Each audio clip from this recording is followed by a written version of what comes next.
அன்பான உறவுகளுக்கு வணக்கங்க. அப்பத்தா குழந்தைய நேரா கொண்டு வருது. கொண்டு வந்தும் பயனில்லாம போயிடுச்சு. தாலி கட்டி முடிச்சுறாரு. சேது, ராஜாங்கம் எல்லாம் ஆடி போறாங்க. குழந்தைய கொண்டாந்து கையில குடுத்து, "பாவிங்களா, படுபாவிங்களா! அவ ரெட்ட புள்ளைய பெத்துக்கிட்டு அங்க கிடக்குறா. நீங்க இப்படி பண்ணிட்டீங்களேடா! ஏன்டா சேது, கொஞ்சம் கூட உனக்கு பொறுமை இல்லைல?" அப்படி சொல்ல, "இல்ல அப்பத்தா, இவ உயிர கீர விட்டுருவேன்னு சொன்னதுனால தான். அதுக்காண்டி எப்புட்றா உன் புள்ளைங்கடா நாளைக்கு வளர்ந்து கேள்வி கேட்கும்.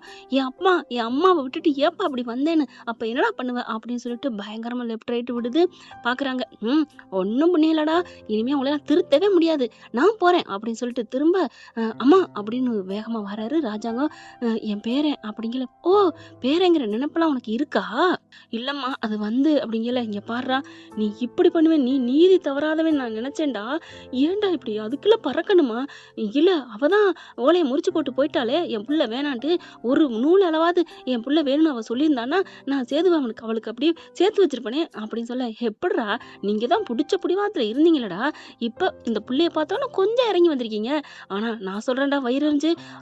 அதெல்லாம் சொல்லாத அப்படிங்கிற சேது வேகமா வந்து, "ஆத்தா புள்ளைய குடு, அப்பத்தா புள்ளைய குடு." நான் ஏன்டா குடுக்கணும்? நான் கொண்டு போறேன். அப்பத்தா அதெல்லாம் இல்ல. என் புள்ளைய குடு அப்படின்னு சொல்லி வாங்க. உடனே சேது கைய பிடிச்சு, ஐஸ்வர்யா இங்க பாருங்க விடுங்க. அது எதுக்கு நமக்கு வேணாம் அப்படின்னு சொல்ல, "ஏய் வாய மூடு" அப்படின்னு சொல்லிட்டு, "அப்பத்தா குடு" அப்படின்னு சொல்லி புள்ளைய வாங்குறாரு. அதுக்கப்புறம், "இங்க பார், இந்த புள்ளைய நீ வளர்க்குறியோ என்ன பண்றியோ எனக்கு தெரியாது. நீங்களே வச்சுக்கங்கடா. நான் போறேன்டா என் பேத்திய தேடி" அப்படின்னு சொல்லிட்டு கிளம்புது. உண்மையிலே நல்ல மனசோட இருந்தீங்கன்னா வந்து பாருவாங்கடா ஆஸ்பத்திரியில அப்படின்ட்டு போயிருது. இங்க பார்த்தா அப்படியே புள்ளைய வச்சுக்கிட்டு என்ன சொல்றதுன்னு தெரியல. இங்க பயங்கர காண்டாகுது ஈஸ்வரி. "சேது நீ இந்த புள்ளைய ஏப்பா வாங்குன? குடுத்துருப்பா." "என்ன சின்னம்மா நீங்க சொல்றீங்க? நான் அவளோட சண்டை போட்டதுனால என் புள்ள இல்லைன்னு ஆயிருமா? அன்னைக்கு அந்த கல்யாணத்த அவ ஃபோன் மட்டும் அவங்க அப்பன்ட்ட சொல்லி பேசாம இருந்திருந்தான்னா, இன்னைக்கு இந்த புள்ளைய நான் தான் பிரசவம் பார்த்ததோட நான் கூட்டிக்கிட்டு வந்திருப்பேன். நானே கூட்டிட்டு போயிருப்பேன். நான் தங்கமா தாங்கியிருப்பேன். அப்போ அவ பண்ண தப்புக்கு என் புள்ள என்ன பண்ணும்? நான் என் புள்ளைய விட மாட்டேன்" அப்படின்னு சொல்ல, "என்னய்யா என்ன சொல்ற?" ஐஸ்வர்யா வந்துட்டு, "மாமா என்ன மாமா? இங்க பாருங்க. யார் என்ன சொன்னாலும் சரி, என் புள்ள என்கிட்ட தான் இருக்கும். இது அந்த தமிழே வந்து கேட்டாலும் சரி, நான் விட மாட்டேன்" அப்படின்னு சொல்லிட்டு, "அப்பா கிளம்பலாம்ப்பா வீட்டுக்கு" அப்படின்னு புள்ளையோட கிளம்புறாரு. "நீ சொன்னா எது வேணாலும் நான் செய்வேன்யா. சரியா? புள்ள சொன்னா சரின்னு" சொல்லிட்டு புள்ளையோட கிளம்ப, ஐஸ்வர்யா பாக்குது. "ஆண்டி என்ன ஆண்டி? விடு விடு விட்டு பிடிப்பான். அந்த புள்ள நம்மகிட்ட தானே இருக்க போகுது. பண்ணிக்கலாம் விடு." ஐயையய்ய! யார் பெத்த புள்ளைய நான் ஏன் தூக்கணும் தொடணும்? "ஏய் என்னடி இப்படிலாம் பேசுற? இப்படிலாம் பேசினா அவன் உன்கிட்ட வரமாட்டான். அந்த புள்ளைய தங்கமா தாங்கணும்." எனக்காலாம் நடிக்க வராது ஆண்டி." "ஓ! உனக்கு நடிக்க வராது." மாமா சின்ன பிள்ளையிலேருந்து உங்கள லவ் பண்ணிட்டு இருக்கேன் மாமா. நீ இல்லன்னா நான் உயிர விட்டுருவேன் மாமா." "இதெல்லாம் நடிப்பு தானடி. எனக்கு தெரியாதா என்ன? அது மாமாவ கல்யாணம் பண்ணிக்கிறக்காக நடிச்சேன். அப்புறம் அதே மாரி இப்பவும் மாமாவ உன் கூடவே வச்சுக்கணுங்கிறக்காண்டி அந்த பிள்ளைய சும்மா நடிடி பார்த்துக்கிற மாதிரி." "ஐயோ! அதெல்லாம் எனக்கு வராது. அது எப்படி பண்றது?" "ஏய் சும்மா நடிக்காதடி. அப்படியே சும்மா இனிப்பு மிட்டாய வெள்ள கலர் மாத்துற மாரியே செஞ்சு என்னம்மா நடிச்சு ஆக்டிங்க போட்டு எப்படி பண்ணா, சும்மா நடிச்சுட்டு வாடி" அப்படின்னு சொல்லிட்டு கிளம்ப, மலர் எல்லாத்தையும் கேட்குது. "அடி பாவிங்களா! நாடகம் ஆடி இப்படி பண்ணீங்க" அப்படின்னு சொல்லிட்டு என்ன பண்றாங்க, சேதுகிட்ட சொல்லணும் தவிக்க வீட்டுக்கும் போயிடுறாங்க. வீட்டுக்கு போயிட்டு ஃபர்ஸ்ட் நைட்டுக்கு ஏற்பாடெல்லாம் பண்ண, ராஜாங்கத்திட்ட அவங்க அப்பா மகன் சொல்லிடுறாரு. "அப்பா எனக்கு இதெல்லாம் வேணாம்ப்பா" அப்படின்னு சொல்லிட்டு, "டேய் நான் என்னடா பண்றது? நான் வேணான்னு சொன்னா கேட்க மாட்டாளுகளே" அப்படி சொல்ல, "அதெல்லாம் வேணாம்ப்பா. நான் இந்த கல்யாணமே வேணான்னு சொன்னேன். கேட்டேங்களா? அவ உயிரோட போறான்னு சொல்லி எனக்கு கல்யாணத்த பண்ணி வச்சு" அப்படிங்களே புள்ள அழுகுது. வியான்னு வேகமா போய் தூக்குறாரு. "எனக்கு இது போதும்ப்பா. என் புள்ள பாருப்பா, அந்த புள்ள கால பாருப்பா" அப்படின்னு சொல்லிட்டு அப்படியே கொஞ்சுறாரு, வைக்கிறாரு. அதுக்கப்புறம் மலர தாங்க கூப்பிட்டுக்கிறாங்க.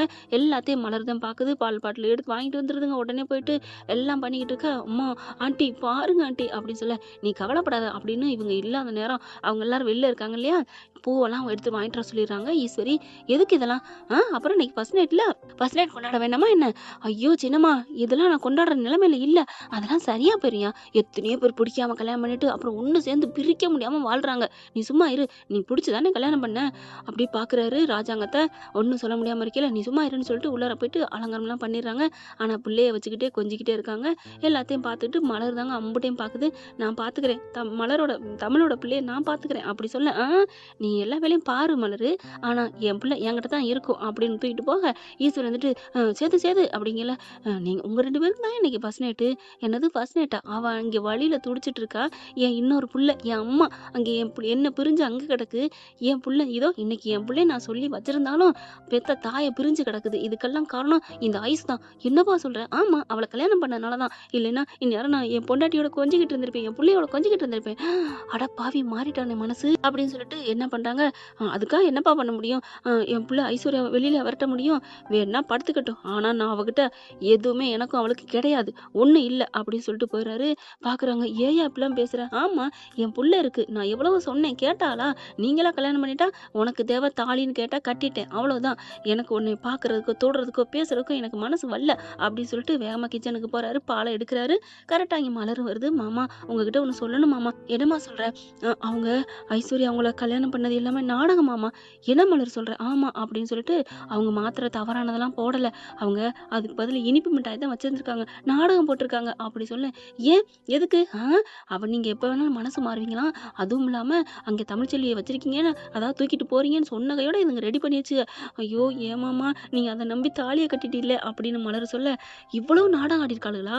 அப்போ என்ன விரும்பினது அதெல்லாம் சும்மா, விரும்பினதுன்னு சொன்னதெல்லாம் சும்மா மாமா, சும்மா. அவங்க பேசுனது நான் காதார கேட்டேன் மாமா அப்படி சொல்ல, என்ன மலரு அப்ப என் மேல உண்மையிலே லவ் பண்ணலாம் கல்யாணம் பண்ணலையா? அதெல்லாம் இல்ல. இந்த சொத்து சோத்துக்கு ஆசைப்பட்டு தான் நம்ம உங்க சின்னம்மா தான் எல்லாம் பண்ணியிருக்கிறாங்க. இது புரியாம தமிழுக்கு துரோகம் பண்ணீங்களே மாமா. ஐயோ நான் என்ன பண்ணுவேன் அப்படிங்கிறாரு. சரி பொறுங்க, கொஞ்ச நாள்ல அவளே துண்டை காணும் துணியை காணும்னு எல்லாத்தையும் சொல்லிட்டு என்னை மன்னிச்சிருக்கன்னு ஓடிடுவா. ஓட வச்சிடலாம் மாமா. முடியுமா மலரு? அவ போயிருவாளா? ஏன் மாமா அப்ப அவளோட வாழணும்னு தாலி கட்டலையா? ஐயோ ஏன் மலரு நீ வேற. எனக்கு மனசு முழுக்க எல்லாமே தமிழ் தான் இருக்கு. தமிழை நினைச்சிட்டே தான் இவளுக்கு கழுத்துல தாலி கட்டினேன். இவ கழுத்துல கட்டினேன் நான் கட்டவே இல்லை. உயிரை விட்டுவான்னு எங்க அப்பா எல்லாருமே சொன்னதுனால. மற்றபடி என் மனசு முழுக்க நாடி அரம்பு எல்லாத்துலயுமே தமிழ் தான் மலரு இருக்கா. என் மலரு என் தமிழை தவிர எனக்கு யாரும் இல்லை. எனக்கு வேணாம். நான் விட்டுரு, நீ ஆளை விடு அப்படின்னு சொல்லிட்டு போறாரா. இதை அப்படியே லைன்ல போட்டு தமிழ்ச்செல்விக்கு போட்டு காமிக்கிறாங்க. அவர் போன கையோட, தமிழ் கேட்டியா? உன் மேலதான் அவர் உயிரா இருக்காரு கேட்டியா? உயிரா இருக்காருக்கா? அதுக்கு என்னக்கா பண்ண முடியும்? அவர் பண்ணதெல்லாம் என்ன கொஞ்சமா நஞ்சமா? என்னைய விடுங்க. ஆனா என்ன நான் மனசுல இருக்க நெஞ்சா தாலி கட்டுவாரா என்ன? தாலி கட்டிட்டாரே, நான் இன்னொரு கல்யாணம் பண்ணிருப்பேனா? முடியாதுன்னு பிள்ளையோட தானே வாழ்ந்திருப்பேன். ஐயோ ஏன் தமிழ் புரிஞ்சுக்க மாட்டேங்கிறா அப்படின்னு இங்கிட்டு புலம்ப, நீங்க வைங்கக்கா அப்படின்னு போன வச்சிடறாங்க.